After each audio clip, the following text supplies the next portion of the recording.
Virupaksha beauty Sonia Singh గురించి ప్రత్యేక పరిచయం అక్కర్లేదు. చబ్బీ లుక్స్తో విరూపాక్ష మూవీలో ఎంతో మందిని ఆకట్టుకుంది. ముఖ్యంగా విరూపాక్ష మూవీతో హీరోయిన్ సంయుక్త మీనన్ కంటే సోనియా సింగ్ ఎక్కువగా ఫేమస్ అయింది.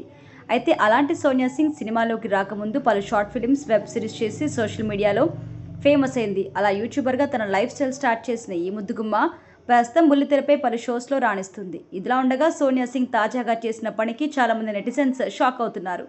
అదేంటి అంటే సోనియా సింగ్ 2 నెలల వ్యవధిలో 2 కాస్ట్లీ కార్లు కొని అందరికీ షాక్ ఇచ్చింది. రీసెంట్గా మార్చిలో మెర్సిడెస్ బెంజ్ కారు కొన్న సోనియా సింగ్ తాజాగా మరో కాస్ట్లీ కారు కొని టెంపుల్ దగ్గర పూజ చేయించుకుంటున్న వీడియో వైరల్ అవుతుంది. అంతేకాదు ఈ వీడియోని పోస్ట్ చేస్తూ ఆ దేవుడు ప్లాన్ ఎప్పటికీ గొప్పగానే ఉంటుంది. ప్రయాణం కష్టంగా ఉన్నా కానీ ఆ దేవుడిని ఎన్నటికీ మర్చిపోవద్దు. ఆ దేవుడు మన కోసం ఏదో గొప్పగా చేస్తున్నాడు అని ఎదురు చూడాలి అంటూ పూజ చేస్తున్న వీడియోతో పాటు ఈ విషయం కూడా షేర్ చేసింది. దీంతో చాలామంది నెటిజన్లు సోనియా సింగ్కి ఇన్ని కోట్ల డబ్బులు ఎక్కడి నుంచి వచ్చాయి, 2 నెలల గ్యాప్లో 2 ఖరీదైన కార్లు కొంది అంటే ఈమె రేంజ్ ఎలా ఉందో అర్థం చేసుకోవచ్చు అంటూ కామెంట్స్ పెడుతున్నారు. ఇక మార్చిలో సోనియా సింగ్ కొన్న మెర్సిడెస్ బెంజ్ కారు దాదాపు 60 లక్షల నుండి 80 లక్షల రూపాయల వరకు ఉంటుంది.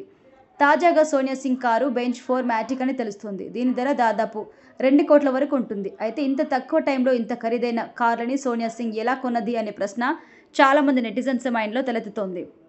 అంతేకాదు ఈమె పోస్ట్ చేసిన వీడియోకి కూడా నెటిజన్స్ షాకింగ్ కామెంట్స్ పెడుతున్నారు. ఇన్ని డబ్బులు ఎక్కడి నుంచి వచ్చాయంటూ కామెంట్ పెడుతున్నారు. ఇక గత కొద్ది రోజుల నుండి చాలామంది సెలబ్రిటీస్ బెట్టింగ్ యాప్స్ ప్రమోట్ చేస్తూ కోట్లకు కోట్లు వెనకేసుకుంటున్నారు అంటూ సోషల్ మీడియాలో వార్తలు వినిపిస్తున్నాయి. అలా సోనియా సింగ్ కూడా ఏదైనా బెట్టింగ్ యాప్ ప్రమోట్ చేసి కోట్లు సంపాదించిందా అనే అనుమానం కూడా వ్యక్తమవుతుంది. మరి సోషల్ మీడియా జనాలు అడిగిన ప్రశ్నలకి సోనియా సింగ్ ఏ విధంగా ఆన్సర్ ఇస్తుందో చూడాలి.